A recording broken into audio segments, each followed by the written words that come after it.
We've actually travelled about 270,000 miles across Africa, in 40 different countries, in the Sahara by camel caravan, in the Omo River Valley by mule train, by sailing dhow across the East African coast, and on foot in many different areas. We'd like to take you to one of the most remote corners of Africa.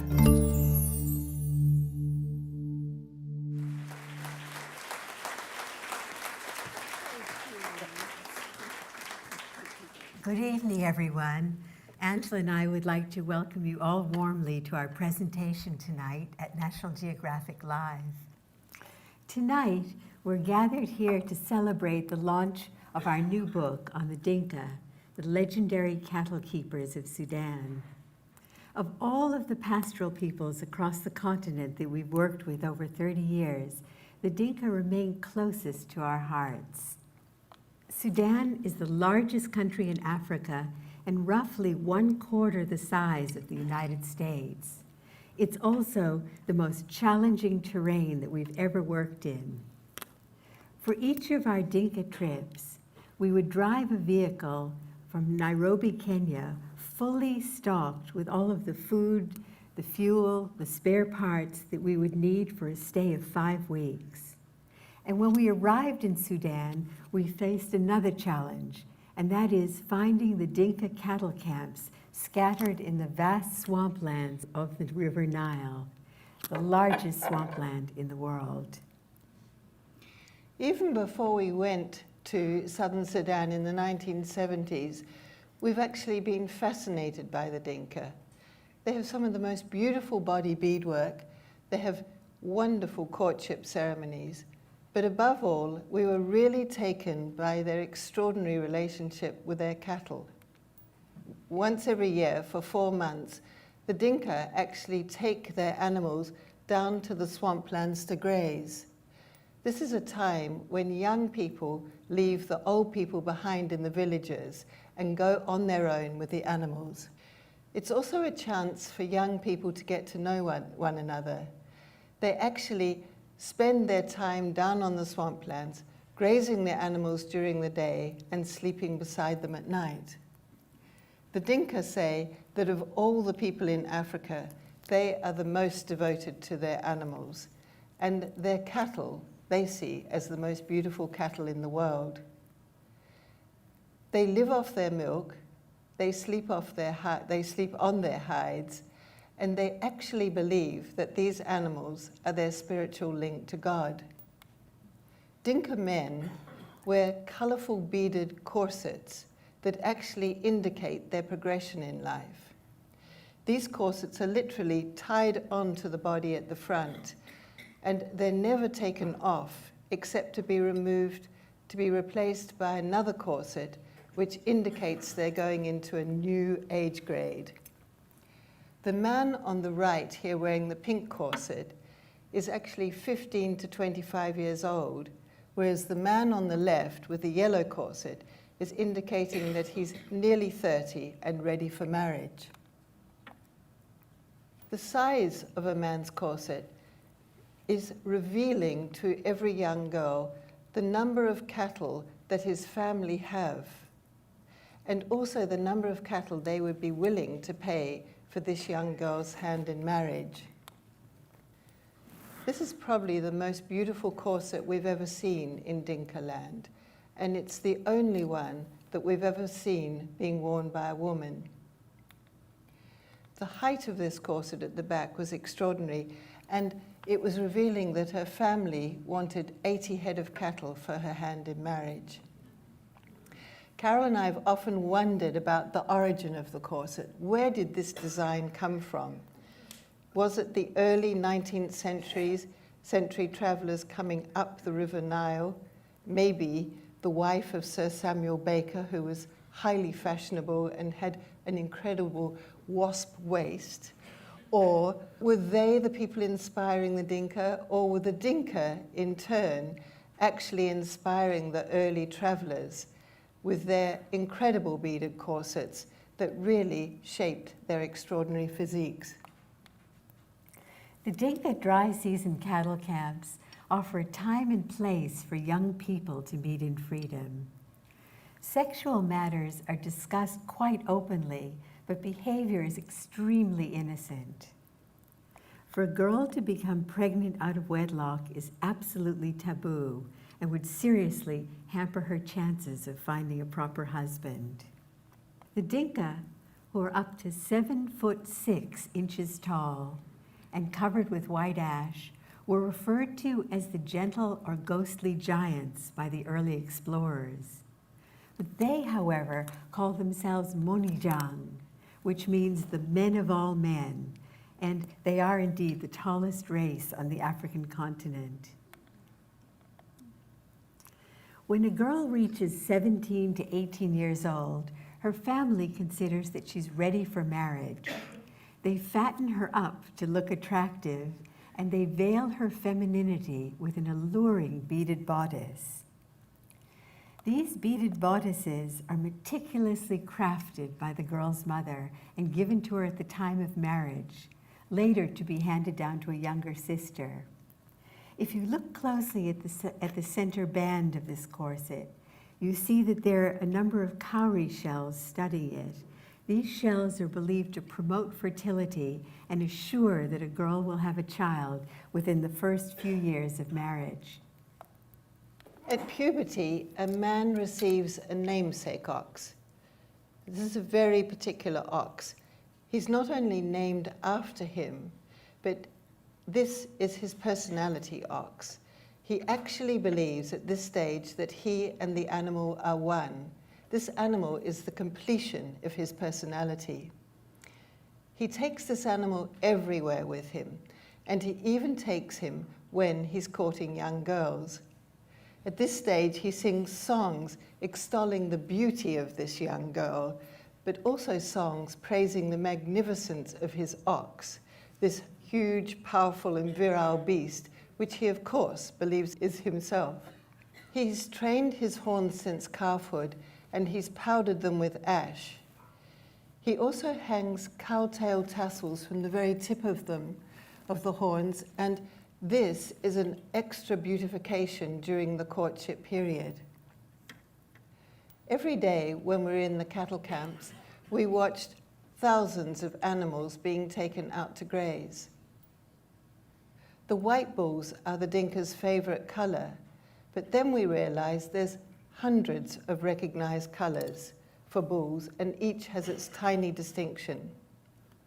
What we enjoyed was watching Dinka elders during the day spending hours discussing their bulls' markings, and they would do it with such reverence and detail. We thought, this is just how we discuss a fine work of art in the West. One day when the animals were out grazing, we actually saw two Dinka men holding their arms in the shape of the horns of their favorite bulls. And we looked at them and we thought, what is happening here? And then suddenly we saw them approach a young girl who was ready for marriage. This young girl was named Yom. She had just turned 17, and she'd just been given a beaded bodice by her mother, indicating that she was ready for courtship. Her two suitors took turns leaping as high as they could in front of her, trying to captivate her attention. And she, in turn, would dance with each one of them, carefully studying their intentions. Angela and I could see that she was clearly attracted to one over the other. However, we knew that despite this attraction, the man who had the most cattle would be the man who would win her hand in marriage. He would be able to afford the high bride price required by her parents to give away their daughter. During the dry season, the Dinka move their cattle camps quite frequently. They do this because they're searching for new pasture for their animals. Now, often they had to cross tributaries of the Nile, and sometimes these tributaries were so deep that we couldn't take the vehicle across and we had to turn back. At other times, we were lucky and we found a dugout canoe. At this stage, we would cross the river by canoe and then follow the Dinka on foot. The only problem here is what to do with our vehicle. And we had to take the risk. We left the vehicle with what we hoped was a trusty herdsman, crossed the river, and then sometimes came back, maybe 4 or 5 days later, praying that the vehicle with all our equipment in was still intact. And every single time, we found the same trusty herdsman sitting by the Dinka, sitting by the car at least, and we thought to ourselves, these Dinka are really amazing. They were patient, tolerant, and extremely trustworthy.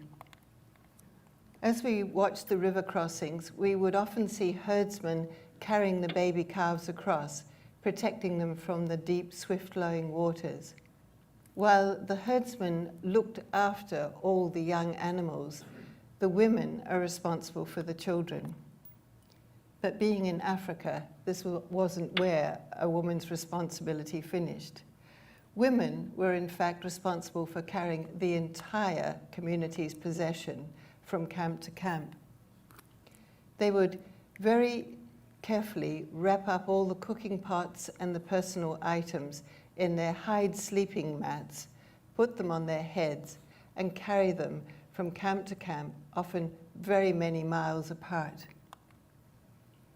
As the dry season grew to an end, we often saw many Dinka herdsmen come together and start what we called wild fishing frenzies. This is a time when the Dinka herdsmen take their spears and catch the fish that are caught beneath the swamps. The reason for this is they're looking for a supplement to their milk diet. The milk is getting less and less, and the fish was an important supplement. The Dinka would take the fish, but they would never be called fishermen. They used to say, we're not fishermen. Fishermen are poor and weak. We're herdsmen, and herdsmen are tall, strong, and sturdy. At this time, Dinka form small groups around clumps of grass, and at a signal, they actually raise their spears high in the ground, and as they close in their circle, they stab the grass repeatedly, catching absolutely everything as they go. Sometimes, quite by accident, they would spear monitor lizards, which you see here, or even pythons. And when a boy would catch a monitor lizard, he would say, the fatty substance of this creature is highly nutritional to build the strength of newborn calves. Angela and I would spend hours sitting along the banks of the rivers or by the watering holes, watching children collect water hyacinth flowers and fashion fantastic masks and headdresses, and then present themselves to us to photograph. The Dinka are very possessive about their animals. They will rarely kill an animal. They will sometimes exchange them to pay for brides, to win women for their hands in marriage, and occasionally they'll sacrifice an animal to receive a blessing from God. When they sacrifice animals, they do so in shrines which are deep in the bush. And at these sites, one sees many cattle horns carved from the trunks of trees. The Dinka would explain to us that these cattle horns are believed to be their direct link into the spirit world. Following our first visits to the Dinka in the late 70s and early 80s, the Dinka fell victims to a 30-year civil war between the Islamic North and the animist and Christian South. During this time, 2 million Dinka were killed and 4 million southern Sudanese displaced. Many of the Dinka were taken to the United States and became known as the Lost Boys of Sudan. In 2005, a peace treaty was signed between the Islamic North and Christian animist South. The borders reopened, and Angela and I immediately returned. but everywhere the tragedy of war had left its mark. Villages were bombed, roads were mined, and the Dinka had virtually lost their unique creative identity. Their beautiful body beadwork had been replaced with Kalashnikov rifles and often with Western clothes. After the war, it became more and more difficult to find the Dinka dry season cattle camps. The last trip that Carol and I did to southern Sudan in 2007 was one of the most grueling trips we've ever done in Africa. We traveled for a month on the swampland, and we traveled skirting mined roads, driving over potholed boggy terrain and through 12-foot elephant grass of the swamps. The temperatures each day ranged from 100 to 120 degrees, and the only shade in the midday hours was under the sump of a car. We actually never kept a diary. We couldn't even make our minds think. It was so hot.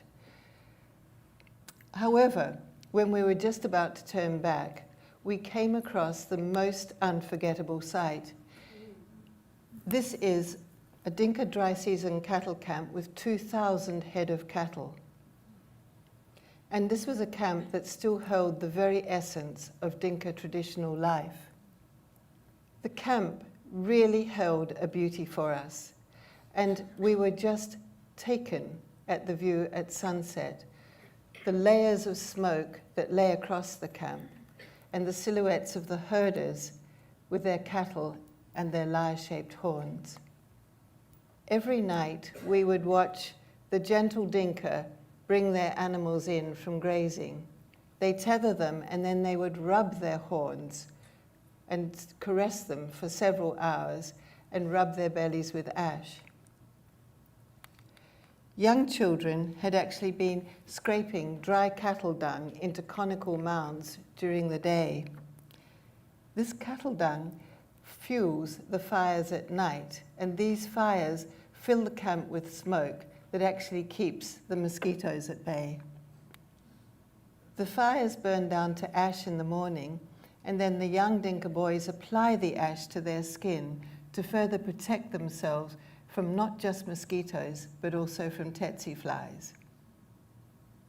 What touched us throughout our stay and time with the Dinka was their incredible bond with their animals. In the early mornings, we'd walk into the camp, and there we'd find children still cuddled up round the conical fires, and they were cuddled up with their dogs, their calves, and their goats. These creatures were their closest members of the family. Every age grade in the cattle camp has its own duties and responsibilities. Early in the morning, we would watch the young boys go out to milk the goats, often with a young kid competing for the milk. And sometimes we would even see the boys sucking directly from the udder of a cow as a quick way to quench their thirst.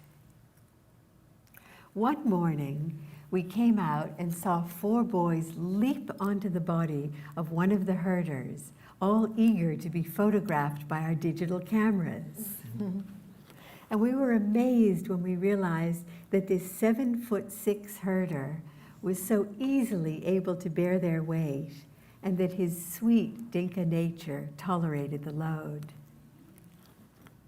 The children were absolutely fearless of the animals, often 2 or 3 times their size. They'd grown up with the animals. They would climb on branches to caress their horns. They would crawl underneath them to rub their bellies. The boys were in fact named after the bulls, and the girls were named after the cows. Every aspect of the animal is valued.